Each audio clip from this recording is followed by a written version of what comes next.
Good morning all. എല്ലാ ദിവസവും രാവിലെയുള്ള പ്രീ മാർക്കറ്റ് റിപ്പോർട്ടിലേക്ക് കിടക്കാം. കഴിഞ്ഞ ആഴ്ച നിഫ്റ്റി അങ്ങനെ പോസിറ്റീവായിട്ട് 26,000-ൻ്റെയൊക്കെ മുകളിൽ വീണ്ടും നിലയുറപ്പിച്ച ഒരു നിലയിലാണ് ഉള്ളത്. നമ്മുടെ മാർക്കറ്റ് ക്ലോസ് ചെയ്തതിനു ശേഷം യു എസ് മാർക്കറ്റിലും പ്രത്യേകിച്ച് നെഗറ്റീവായ കാര്യങ്ങളൊന്നും സംഭവിച്ചില്ല. ഈ ആഴ്ച നമുക്ക് വെള്ളിയാഴ്ച ദിവസം RBIയുടെ മോണിറ്ററി പോളിസി മീറ്റിങ്ങിൽ പുതിയ റിപ്പോ നിരക്കുകൾ പ്രഖ്യാപിക്കുന്നതാണ് ഏറ്റവും വലിയൊരു ഈവൻറ്റ്. ഇനി വരുന്ന തിങ്കളാഴ്ച US നിന്നും ഫെഡറൽ ഓപ്പൺ കമ്മിറ്റിയുടെ അവിടെയുള്ള ഇൻട്രസ്റ്റ് റേറ്റുകൾ പുതുക്കുമോ അതല്ലെങ്കിൽ നിലനിർത്തുമോ എന്നുള്ളതാണ് മാർക്കറ്റ് ഏറ്റവും കൂടുതൽ ഫോക്കസ് ചെയ്യുന്ന ഒരു കാര്യം. ഇപ്പോൾ ട്രേഡ് ചെയ്യുന്ന ഏഷ്യൻ മാർക്കറ്റുകളുടെ പ്രകടനം ഒന്ന് കണ്ടുവരാം. ഏറ്റവും ടോപ്പിൽ നിന്ന് നോക്കുകയാണെങ്കിൽ നിഫ്റ്റി 26,513 കാണിക്കുന്നത്. നിഫ്റ്റിയുടെ ഫ്യൂച്ചർ നമുക്ക് ക്ലോസിംഗ് ഉണ്ടായിരുന്നത് 26,387.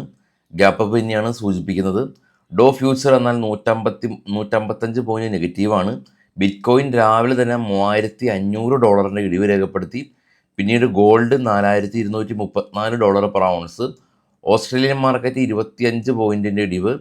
ചൈന ഫ്ലാറ്റാണ്. കൊറിയ, ജപ്പാൻ മാർക്കറ്റ് എടുത്തു പറയണം 1.5% അടുത്ത് ഇടിവ് രേഖപ്പെടുത്തിയിട്ടുണ്ട്. പിന്നെ അതിന് താഴെയുള്ളത് കഴിഞ്ഞ വെള്ളിയാഴ്ച ക്ലോസായ യൂറോപ്യൻ US മാർക്കറ്റുകളാണ്. അത് പോസിറ്റീവായ രീതിയിലാണ് ഉണ്ടായിരുന്നത്. ഇത് നിഫ്റ്റിയുടെ ഓപ്പൺ ഇൻട്രസ്റ്റ് ആണ്. PCR 1.1 ബുള്ളിഷായ രീതിയിൽ നിലനിൽക്കുന്നു. 26,200 സ്പോട്ട്, 26,000 മേജർ സപ്പോർട്ട് സോൺ, എന്നാൽ 26,500 മേജർ റെസിസ്റ്റൻസ് സോണായിട്ട് നിലനിൽക്കുന്നു. ഇനി നമുക്ക് കുറച്ച് സ്റ്റോക്കുകളുടെ വാർത്തകളിലേക്ക് പോകാം. ഇത് ബൈസെൽ റെക്കമെൻഡേഷൻ അല്ല.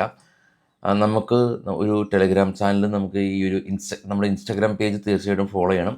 രണ്ടിൻ്റെയും ലിങ്ക് ഫസ്റ്റ് കമൻറ്റിൽ പിൻ ചെയ്ത് വെച്ചേക്കാം. അവിടെ ഫിനാൻഷ്യൽ കോണ്ടൻറ്റുകൾ നമ്മൾ ഇടുന്നുണ്ട്. കൂടാതെ നിങ്ങൾക്ക് നമ്മളായിട്ട് കണക്ട് ചെയ്യാനും പറ്റും. HDFC ബാങ്ക് RBI 91 ലക്ഷം പെനാൽറ്റി കൊടുത്തിട്ടുണ്ട്, നോൺ കംപ്ലയൻസ് കാരണം എന്നുള്ള ന്യൂസ് ഉണ്ട്.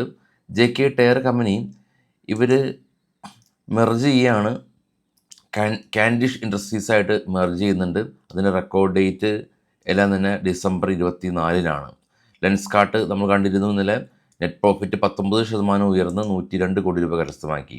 വാരി എനർജി കമ്പനി ഇവർക്ക് പുതിയ 140 മെഗാവാട്ട് സോളാർ മൊഡ്യൂൾസിൻ്റെ ഓർഡർ ലഭിച്ചു. ടാറ്റ ടെക്നോളജി കമ്പനി $75 മില്യൺ മുടക്കി ജർമ്മൻ ബേസ്ഡ് ആയിട്ടുള്ള ഈസി ടെക് ഗ്രൂപ്പിനെ അവർ അക്യൂർ ചെയ്തു. അരവിന്ദ് സ്മാർട്ട് പേസ് കമ്പനി ഇവർ അഹമ്മദാബാദിൽ പുതിയ റെസിഡൻഷ്യൽ പ്രൊജക്റ്റ് ചെയ്യാൻ 2.6 ലാക്ക് സ്ക്വയർ ഫീറ്റിൻ്റെ റെസിഡൻഷ്യൽ പ്രൊജക്റ്റാണ്. 400 കോടി രൂപ ചെയ്യാനായിട്ട് ധാരണയായി. ന്യൂലാൻഡ് ലാബ് കമ്പനി 189 കോടി രൂപ റിസർച്ച് ഡെവലപ്മെൻറ്റിന് വേണ്ടിയിട്ട് കമ്പനി സ്പെൻഡ് ചെയ്യുന്നു. മഹാരാഷ്ട്ര സീംലെസ് കമ്പനി 217 കോടി രൂപയുടെ ഓർഡർ ONGCയുടെ ഭാഗത്ത് നിന്ന് ലഭിച്ചു. തേജസ് നെറ്റ്വർക്ക് കമ്പനി 84 കോടി രൂപയുടെ ഓർഡർ മിനിസ്ട്രി ഓഫ് കമ്മ്യൂണിക്കേഷൻ്റെ ഭാഗത്ത് നിന്ന് ലഭിച്ചു. ഓദം ഇൻവെസ്റ്റ്മെൻറ്റ് കമ്പനി 4:1 റേഷ്യോയിൽ ബോണസ് ഷെയർ കൊടുക്കുന്നുണ്ട്.